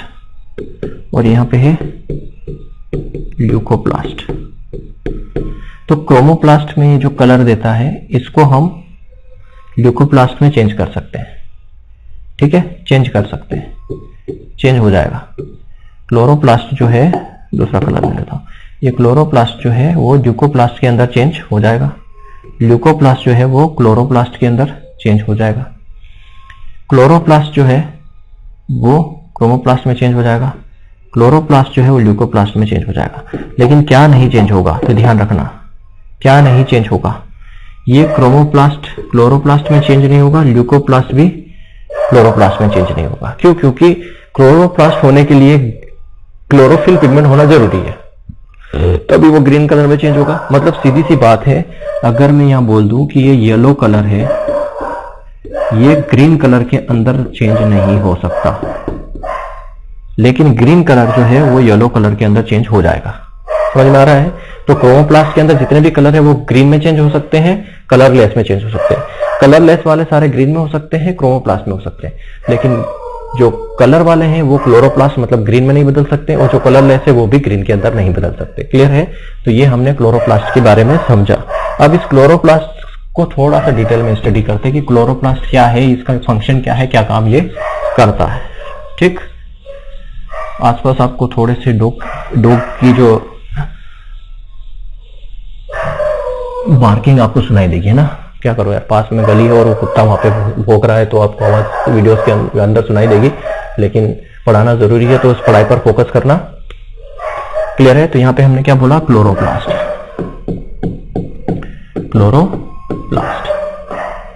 क्लोरोप्लास्ट को हम पढ़ेंगे। देखो क्लोरोप्लास्ट भी क्या है, जैसे माइटोकॉन्ड्रिया के अंदर 2 मेम्ब्रेन होती है, तो यहां पे भी क्या होती है? 2 मेम्ब्रेन होती है। ठीक है, जैसे क्लोरोप्लास्ट के अंदर 2 मेम्ब्रेन थी, तो यहां पे भी क्या है? 2 मेम्ब्रेन होती है। ये भी क्या है? डबल मेम्ब्रेन वाला ऑर्गेनल्स है। ठीक है, देखो अब इसके अंदर क्या क्या चीजें हैं। अब इसके अंदर जो ये एक क्या है, ये तो हो गई आउटर मेम्ब्रेन, सेम उसी तरह से आउटर मेम्ब्रेन। ये क्या हो गई? Inner membrane. ठीक, इनके बीच में जो स्पेस है, इस स्पेस को क्या कहेंगे? स्पेस को कहेंगे पेरी प्लास्टिड पेरीप्लास्टिडियल, पेरीप्लास्टिडियल स्पेस, इसको पेरीप्लास्टिडियल स्पेस कहेंगे। क्या कहेंगे? पेरीप्लास्टिडियल स्पेस इसको कहा जाता है। क्लियर है? अब यहाँ पे क्या क्या चीजें, ये थोड़ी सी समझने वाली बात है। ठीक है, ये आपको दिख रहा ना डायग्राम, ये क्या है? क्लोरोप्लास्ट का डायग्राम है। तो यहाँ पर भी दो मेम्ब्रेन हो गई, इसके बीच का जो स्पेस है उसको क्या बोला? उसको बोला पेरीप्लास्टिड स्पेस, इसको बोला। अब यहाँ पे क्या है? यहाँ पे भी बहुत सारी चीजें हैं। देखो यहाँ पे क्या होता है? थाइलेकोइड्स होते हैं। इसके अंदर क्या होते हैं? थाइलेकोइड्स, मतलब इसी प्लेट लाइक स्ट्रक्चर होते हैं। ये इसको बोला जाता है थाइलेकोइड्स। अब ऐसे कई सारे थाइलेकोइड्स मिलकर ये कई सारे थाइलेकोइड्स यहाँ पे बनते हैं। ठीक है, ये कई सारे थाइलेकोइड्स यहाँ पे बनते हैं। देखो अब होता क्या है, ये एक जो है इसको बोला जाता है थाइलेकोइड्स। एक को क्या बोला जाता है? थाइलेकोइड्स। थाइलेकोइड जो है टर्म किसने दिया? तो याद रखना मेंके ने दिया था, जो भी टर्म से। और इस पूरे को मिला दो, इस पूरे को मिला दो, तो इस पूरे को क्या बोला जाता है? ग्रेना। क्या कहा जाता है? इस पूरे को ग्रेना कहा जाता है। ठीक है, अब इनके बीच में यहां एक क्या होता है? एक फ्रेट चैनल होता है, एक दूसरे से जुड़े होते हैं, उसको बोलते हैं फ्रेट चैनल। क्या होता है? फ्रेट चैनल यहाँ पे होता है।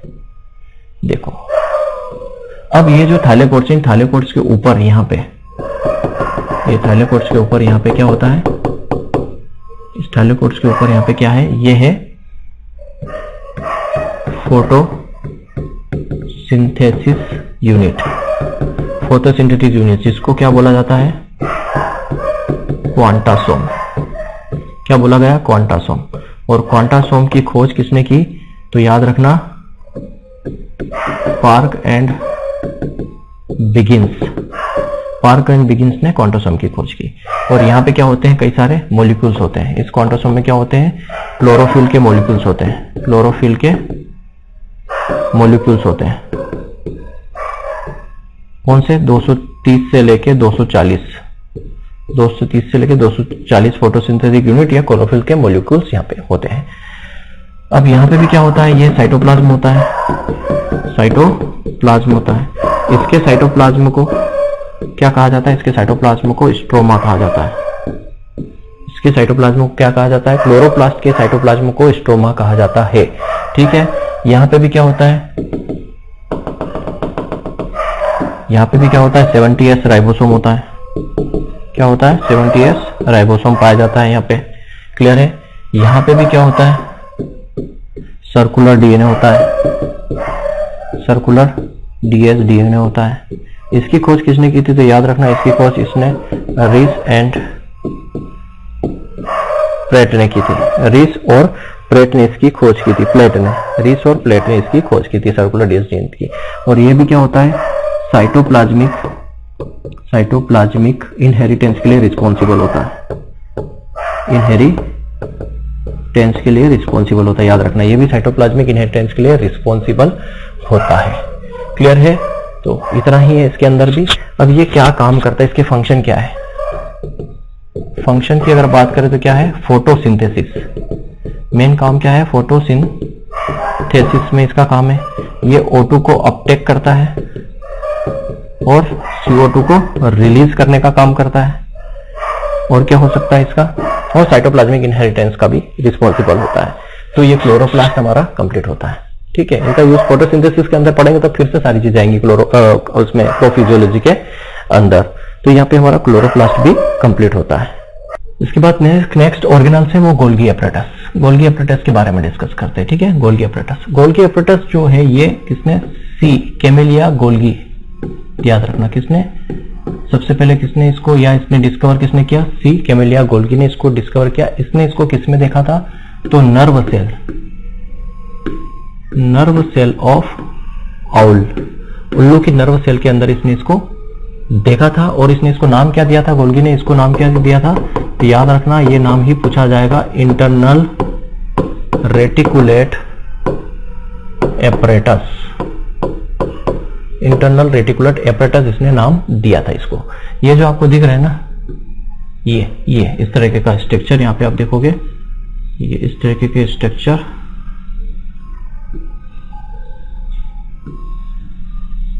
इसके आसपास जो होते हैं क्या होते हैं? ये जोन ऑफ इंक्लूजन होता है। और यहाँ पे ये वेसिकल्स पाए जाते हैं। ठीक है, ये जो होता है ये क्या कहलाता है, zone of exclusion, zone of exclusion, या फिर बोल सकते हैं गोल्गी ग्राउंड्स, गोल्गी ग्राउंड्स इसको बोला जाता है। यहाँ पे जो होता है ये ट्रांसफेस होता है, ट्रांसफेस, यहाँ पे जो होता है सिस्ट फेस होता है, ठीक है, और ये जो होती है क्या कहलाती है, सिस्टर्नी, ये क्या होती है यहाँ पे, सिस्टर्नी होती है, सिस्टर्नीज होती हैं। तो ये क्या काम करती है, देखो गोल्गी बॉडी, गोल्गी अपरेटस का क्या काम है प्लांट के अंदर, मेन चीज तो यही है, प्लांट के अंदर इसको क्या कहा जाता है, डेक्टियोसोम, प्लांट के अंदर इसको डेक्टियोसोम कहा जाता है, ठीक है, याद रखना, कहा जाता है, प्लांट के अंदर इसको डेक्टियोसोम कहा जाता है, गोल्गी बॉडी को प्लांट के अंदर डेक्टियोसोम कहा जाता है। ये जो होते हैं ना, इसका जो स्ट्रक्चर होता है प्लियोट्रोफिक बोल सकते हैं, प्लियोमार्फिक होता है, कैसा होता है, प्लियोमार्फिक स्ट्रक्चर होता है, प्लियोमार्फिक स्ट्रक्चर इसका होता है। प्लियोमार्फिक स्ट्रक्चर का क्या मतलब है कि एक ही शेप है लेकिन टाइम टू टाइम चेंज होता है, ठीक है, मतलब single shape change time to time, time to time जो है चेंज होता रहता है, एक ही शेप है लेकिन टाइम टू टाइम चेंज होता है, इसको बोलते हैं प्लियोमार्फिक। और पॉलीमार्फिक क्या होता है, प्लोरीमार्फिक मतलब होता है कि अलग अलग स्ट्रक्चर बनते हैं, अलग अलग शेप का बनना, लेकिन यहाँ पे एक ही शेप है, सिंगल शेप है, लेकिन टाइम टू टाइम ये चेंज होता रहता है। गोल्गी बॉडी का काम क्या है, फंक्शन क्या है इसके, फंक्शन इंपॉर्टेंट है, फंक्शन क्या है इसके, फंक्शन क्या है, तो पहली चीज ये क्या, इसको मिडिल मैन भी बोला जाता है, middleman of cell, middleman of cell इसको कहा जाता है। दूसरा फंक्शन क्या है, सेल वाल की जो मटेरियल है उसका सिंथेसाइज करता है, सेल वाल की जो मटेरियल है मतलब cellulose, pectin, suberin, lignin, pectin, उनका क्या करता है, ये सिंथेसाइज करता है। और क्या काम करता है, लाइसोसोम का फॉर्मेशन करता है, लाइसोसोम का फॉर्मेशन करता है, ठीक है, लाइसोसोम का फॉर्मेशन ये करता है। 3 काम है इसके मेन, ठीक है, इसको मिडिल मैन ऑफ सेल भी कहा जाता है, सेल वाल के जो मटेरियल है जैसे सेलुलोज, हेमिसेलुलोज, उनका सिंथेसाइज करता है और लाइसोसोम का फॉर्मेशन भी करता है। इसके बाद हम देखेंगे क्या, लाइसोसोम ही, लाइसोसोम, लेकिन प्लांट के अंदर लाइसोसोम नहीं पाया जाता है, एनिमल सेल के अंदर पाया जाता है। तो प्लांट के अंदर क्या चीज होती है जिससे, अब लाइसोसोम का काम क्या है, पहली चीज तो यहां पे देखते हैं लाइसोसोम, ठीक है, लाइसोसोम, लाइसोसोम जो टर्म और डिस्कवरी दोनों का जो क्रेडिट जाता है, टर्म और डिस्कवरी दोनों का क्रेडिट जाता है डी डवे को, किसको जाता है, डी डवे, टर्म भी इन्होंने दिया है और डिस्कवरी का क्रेडिट भी डी डवे को जाता है। सबसे पहले फर्स्ट शॉ की बात करें, सबसे पहले किसने देखा, तो नोविकोफ ने, नोविकोफ ने सबसे पहले देखा, किसने देखा, तो नोविकोफ ने सबसे पहले देखा था लाइसोसोम को। ये जो है सिर्फ एनिमल सेल में पाया जाता है, याद रखना, only in animal cell, animal cell में पाया जाता है। तो प्लांट के अंदर ये अपसेट होता है, तो प्लांट के अंदर क्या होता है, प्लांट के अंदर होता है लार्ज सेंट्रियोल, जिसको हम क्या बोलते हैं, वोक्यूल्स, ये आपको दिख रहा है ना, ये क्या होता है, वोक्यूल्स होता है, जो एज ए लाइसोसोम काम करता है, लाइसोसोम वर्क करता है, ठीक है। काम क्या होता है लाइसोसोम का, लाइसोसोम का काम होता है उसके जो डेड डेब्रिज होते हैं सेल के जो मरी हुई सेल्स होती हैं उनको खाने का काम करता है। मतलब ये जो है लाइसोसोम जो है सुसाइडल बैग की तरह काम करता है, सुसाइडल बैग होता है, आत्महत्या की थैली इसको कहा जाता है, ठीक है। इसके अंदर क्या होते हैं, एसिड हाइड्रोलाइसिस, एसिड हाइड्रोलाइसिस मतलब डाइजेस्टिव एंजाइम होते हैं, डाइजेस्टिव एंजाइम्स इसके अंदर होते हैं जो एसिड हाइड्रोलाइसिस का काम करते हैं। मतलब जो सेल डेब्रिज होती हैं, जो मरी हुई सेल्स होती हैं, उसको खाने का काम करते हैं, उसी को बोलते हैं सुसाइडल बैग। बैक्टीरिया के अंदर भी नहीं होता, तो बैक्टीरिया के अंदर क्या होता है, बैक्टीरिया के अंदर जो पेरिप्लाज्मिक स्पेस होता है वो एज ए लाइसोसोम काम करता है। तो क्लियर है, तो यहाँ पे लाइसोसोम का क्या मेन, तो ये उसको क्या बोला जाता है, सुसाइडल बैग बोला जाता है। खोज किसने की, डी डब्ल्यू ने की, फर्स्ट बार नोविकोफ ने देखा था। प्लांट के अंदर नहीं पाया जाता, एनिमल के अंदर पाया जाता है, तो प्लांट के अंदर लाइसोसोम नहीं पाया जाता है, तो कौन, जो लार्ज सेंट्रियोल होता है, जो वैक्यूल्स होता है, ये वाला, ये क्या काम करता है, एज ए लाइसोसोम काम करता है। बस इतना ही सफिशियंट है यहाँ पे लाइसोसोम के बारे में, ठीक है। लाइसोसोम के बाद आ जाओ एंडोप्लाज्मिक रेटिकुलम, कौन सा, ये वाले जो न्यूक्लियस के आसपास आपको दिख रहे हैं, एंडोप्लाज्मिक रेटिकुलम, जिसको क्या बोला जाता है, ER, एंडोप्लाज्मिक रेटिकुलम। ठीक है, ये जैसे न्यूक्लियस है तो ये इसके आसपास इस तरीके से जुड़े होते हैं। अब जिसके ऊपर क्या होता है, ये राइबोसोम जुड़े होते हैं, इनको क्या बोला जाता है, रफ ER, और जिसपे नहीं होते हैं उसको स्मूथ ER कहते हैं। ठीक है, एंडोप्लाज्मिक रेटिकुलम को सबसे पहले किसने देखा था, फर्स्ट शॉ की बात करते हैं अपन, है ना, फर्स्ट शॉ सबसे पहले किसने देखा था, तो याद रखना इसको गार्नियर ने देखा था। किसने, गार्नियर ने इसको देखा था। नाम क्या दिया था इसको नाम क्या दिया था, इसका नाम दिया था, इसने नेम दिया था अर्गेस्टोप्लाज्म। क्या बोला था, अर्गेस्टोप्लाज्म इसने नाम दिया था। क्या नाम दिया था, अर्गेस्टोप्लास्ट नाम दिया था। ठीक है, गार्नियर ने सबसे पहले देखा था और अर्गेस्टोप्लास्ट नाम दिया था। लेकिन फिर कौन आए, पोर्टर ने क्या किया, डिटेल स्टडी की और इसका नाम क्या दे दिया, ER, नाम क्या दिया, एंडोप्लाज्मिक रेटिकुलम। दो प्रकार का होता है, रफ ER और स्मूथ ER। रफ मतलब यहां पे क्या होते हैं, राइबोसोम अटैच होते हैं, कौन से, 80S राइबोसोम, मतलब यूकैरियोटिक सेल्स वाले राइबोसोम यहाँ पे अटैच होते हैं। और ये अटैच होते हैं किसकी वजह से, तो फाइकोबिलिन एंजाइम की वजह से। तो यहाँ पे जो फाइकोबिलिन एंजाइम्स होते हैं, ठीक है, ग्लाइकोप्रोटीन जिसको बोलते हैं राइबोफोरिन, फाइकोबिलिन नहीं, यहाँ पे क्या होते हैं, ग्लाइको एंजाइम होते हैं। क्या होते हैं, ग्लाइको एंजाइम होते हैं। कौन से,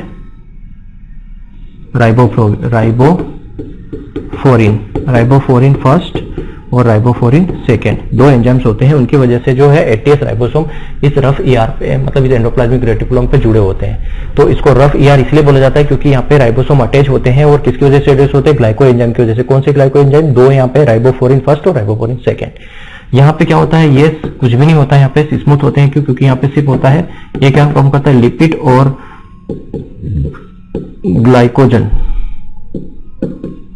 ग्लाइकोजन का यहाँ पे मेटाबॉलिज्म होता है, बस मेटाबॉलिज्म होता है और कुछ भी नहीं होता। क्लियर है। यहाँ पे जो राइबोसोम है ये क्या काम करता है, प्रोटीन सिंथेसाइज का काम करता है, याद रखना बस। तो क्वेश्चन यहां से पूछा जाएगा कि एंडोप्लाज्मिक रेटिकुलम में कौन प्रोटीन सिंथेसाइज का काम करता है, तो रफ एंडोप्लाज्मिक रेटिकुलम। क्लियर है, बस इतना ही है इसके अंदर, रफ एंडोप्लाज्मिक या एंडोप्लाज्मिक रेटिकुलम के अंदर। ठीक है, अब रेटिकुलम के अंदर हमने राइबोसोम पढ़ा, तो अब राइबोसोम पे ही आ जाते हैं। नेक्स्ट हमारा क्या है, राइबोसोम। देखो ये, ठीक है, स्मूथ और ये सारे क्या है यहाँ पे, राइबोसोम से। ये तो राइबोसोम को सबसे पहले क्लाउड ने देखा था, फर्स्ट पहले क्लाउड ने देखा था। इसको क्या नाम दिया था, माइक्रोसोम। क्लाउड ने इसको क्या नाम दिया, माइक्रोसोम नाम दिया। क्लाउड ने कब देखा था इसको, 1941 में क्लाउड ने सबसे पहले देखा था। फर्स्ट क्लाउड ने देखा था और 1941 में इसको माइक्रोसोम नाम दिया था। फिर कौन आए, पेलाडे ने इसकी डिटेल स्टडी की। ठीक है, पेलाडे ने डिटेल स्टडी की और नाम क्या दिया, राइबोसोम नाम दिया किसने, पेलाडे ने। क्लियर है। अब राइबोसोम जो है, राइबोसोम का जो मेन काम क्या है, राइबोसोम जो है एक तरह से दो प्रकार, प्लांट के अंदर देखो यहाँ पे आता है, ये तो राइबोसोम प्लांट के अंदर किसने देखा, तो प्लांट के अंदर याद रखना रॉबिन्सन एंड ब्राउन ने प्लांट के अंदर देखा था। ये दो प्रकार का होता है, एक होता है 70S और एक होता है 80S। 70S 80S मतलब क्या है, यहाँ पे 70S राइबोसोम 80S राइबोसोम। अभी हमने 80S पढ़ा था एंडोप्लाज्मिक रेटिकुलम में, 70S पढ़ा था हमने क्लोरोप्लास्ट और माइटोकॉन्ड्रिया के अंदर। तो 70S होता है, इसमें दो तरह की क्या होती है, यूनिट होती है, दो प्रकार की यूनिट होती है, एक स्मॉल और एक लार्ज। और ये दोनों यूनिट जो है मैग्नीशियम बॉन्ड से कनेक्ट होती है, तो यहाँ पे जो लार्ज और जो दो यूनिट है, वो लार्ज वाली जो है उसको 50S बोलते हैं, स्मॉल वाली को 30S बोलते हैं। यहाँ पे जो लार्ज वाली है उसको 60S कहा जाता है और स्मॉल वाली को 40S कहा जाता है। एस क्या है यहाँ पे, एस जो है वो सेडिमेंट्री कोफिशिएंट है, सेडिमेंट्री कोफिशिएंट है एस, यहाँ पे एस क्या है, सेडिमेंट्री कोफिशिएंट है। क्लियर है। अब यहाँ पे राइबोसोम के बारे में थोड़ा सा देख लीजिए। राइबोसोम को ऑर्गेनल क्या कहा जाता है? राइबोसोम को एक तो पहली बात इंजन ऑफ सेल कहते हैं। क्या कहा जाता है? Engine of cell. फिर organelle within the organelle, organelle within the organelles इसको कहते हैं। ऑर्गेनल्स विद इन ऑर्गेनल क्यों कहते हैं? कि देखो सेल के अंदर एंडोप्लाज्मिक रेटिकुलम है, उसके ऊपर राइबोसोम लगा रहता है। फिर सेल के अंदर ऑर्गन क्या है? माइटोकॉन्ड्रिया। माइटोकॉन्ड्रिया के अंदर भी राइबोसोम होता है, मतलब ऑर्गेनल्स के अंदर ऑर्गेनल्स है। ठीक है। सबसे स्मॉलेस्ट ऑर्गेनल्स है, स्मॉलेस्ट ऑर्गेनल्स है। ठीक है। और विदाउट मेम्ब्रेन, मेम्ब्रेन इसके अंदर नहीं होती। ठीक है। विदाउट मेम्ब्रेन होता है, मेम्ब्रेन इसके अंदर नहीं होती। और सबसे अगर लॉन्गेस्ट ऑर्गेनल्स की बात करें तो क्लोरोप्लास्ट है प्लांट के अंदर, और एनिमल के अंदर सबसे लॉन्गेस्ट अगर आप ऑर्गेनल की बात करो तो वो है माइटोकॉन्ड्रिया। क्लियर है। तो ये राइबोसोम की कहानी यहाँ पे खत्म होती है। बाकी सब कुछ आपके नोट्स में है, नोट्स में शायद मैंने ऐड नहीं किया है, तो यहाँ पे बस समझ लो, आपका काम हो जाएगा। नोट्स देखने की जरूरत भी नहीं पड़ेगी, और नोट्स मैंने शायद ये ऐड भी नहीं किए हैं। तो सारी चीज आपको वीडियो के थ्रू ही आप नोट्स बना लेना, बट इजी है, और सब कुछ जो भी आएगा एग्जाम में यहीं से आएगा। लास्ट हम बात कर रहे हैं न्यूक्लियस की।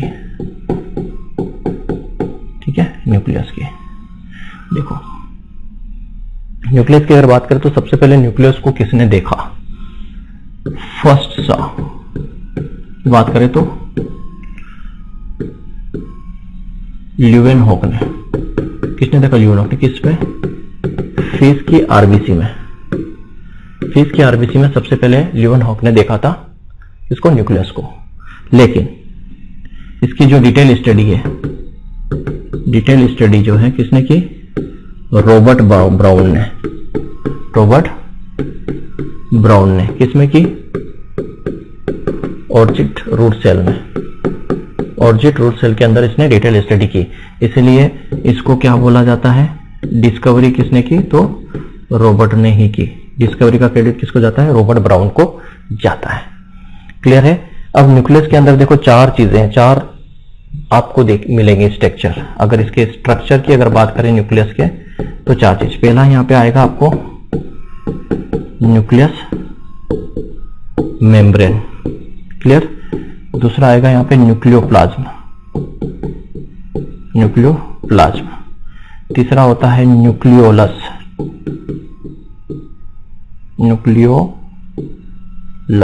और चौथा आ जाएगा क्रोमेटिन नेट। ये चार चीजों से मिलकर जो है न्यूक्लियस का स्ट्रक्चर बना होता है। तो चारों को वन बाय वन थोड़ा सा देख लेते हैं। क्लियर। चारों को यहाँ पे थोड़ा सा देख लेते हैं। ठीक है। ये हमारा क्या हो गया? यहाँ पे न्यूक्लियस, यहाँ पे ये क्रोमेटिन नेट आपका आ जाएगा, ये हो जाएगा न्यूक्लियस, ये हो जाएगा न्यूक्लियोप्लाज्म। और मैंने क्या बताया था? तीन ही ऐसे ऑर्गेनल्स है जिसमें दो मेम्ब्रेन पाई जाती है, तो एक मेम्ब्रेन और इसके ऊपर होती है। ठीक है। तो ये हमारी हो गई आउटर मेम्ब्रेन, ये हो गई इनर मेम्ब्रेन। इन दोनों के बीच में स्पेस होता है, उसको क्या बोलते हैं? इसको बोलते हैं पेरी न्यूक्लियर स्पेस, जिसकी साइज लगभग 150 से 300 एंगस्ट्रॉन होती है। और यहाँ पे क्या होता है? ये इसे न्यूक्लियर पोर पाए जाते हैं, न्यूक्लियर पोर होते हैं। इसमें क्या होता है? ये जो होता है एनुलस होते हैं। एनुलस मतलब ये प्रोटेक्टिव पार्ट्स होते हैं, प्रोटेक्टिव पार्ट्स होते हैं। ठीक है। ये तो हो गई मेम्ब्रेन के बारे में बात। अब यहां जो होता है साइटोप्लाज्म, साइटोप्लाज्म होता है न्यूक्लियस का, उसको क्या बोलते हैं? न्यूक्लियोप्लाज्म। क्या बोला जाता है? न्यूक्लियोप्लाज्म या कैरियोलिम्फ। कैरियोलिम्फ जो टर्म है वो स्ट्रॉसबर्गर ने दिया, याद रखना। कैरियोलिम्फ टर्म जो है स्ट्रॉसबर्गर ने दिया। और स्टडी ऑफ न्यूक्लियस क्या कहलाता है? स्टडी ऑफ न्यूक्लियस, उसको स्टडी ऑफ न्यूक्लियस को कैरियोलॉजी बोलते हैं, याद रखना। कैरियोलॉजी, स्टडी ऑफ न्यूक्लियस को कैरियोलॉजी कहा जाता है। ठीक है। तो साइटोप्लाज्म जो होता है न्यूक्लियस का, उसको न्यूक्लियोप्लाज्म या कैरियोलिम्फ कहते हैं। कैरियोलिम्फ टर्म्स किसने दिया? तो याद रखना स्ट्रॉसबर्गर ने दिया। बस इतना ही है। अब यहाँ पे ये जो क्या हो गया, ये आ जाएगा न्यूक्लियोलस।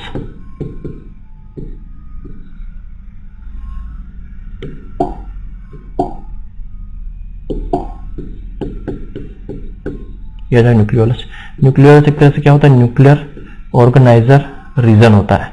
न्यूक्लियोलस क्या होता है, एक न्यूक्लियर ऑर्गेनाइजर रीजन होता है। इसकी जो डिस्कवरी है, इसकी जो डिस्कवरी किसने की, फोंटाना ने की। और टर्म जो है वो किसने दिया, टर्म मुझे दिया बोमेन ने। क्या दिया, बोमेन ने। क्लियर है। ये जो है क्या होता है, ये अब्सेंट होता है किसमें, डिसअपियर हो जाता है कहां पे, प्रोटोप्लाज्म या प्रोफेज में ये अब्सेंट होता है और वापिस प्रेजेंट कब होता है, टीलोफेज में। ये मैं पढ़ाऊंगा जब आपको मियोसिस और माइटोसिस पढ़ाऊंगा। तो प्रोफेज में अब्सेंट होता है, टीलोफेज में ये प्रेजेंट होता है। ये क्या काम करता है, तो याद रखना ये काम करता है, ये राइबोसोम फॉर्मेशन करता है। क्या काम करता है, तो राइबोसोम फॉर्मेशन का काम करता है, इसलिए इसको राइबोसोम फैक्ट्री भी कहते हैं। राइबोसोम फैक्ट्री भी कहा जाता है, राइबोसोम फैक्ट्री भी इसको कहा जाता है। क्लियर है। अब आता है क्रोमेटिन नेट।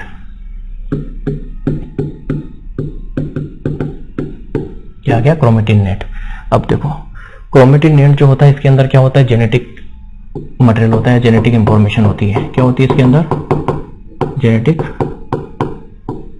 इंफॉर्मेशन होती है।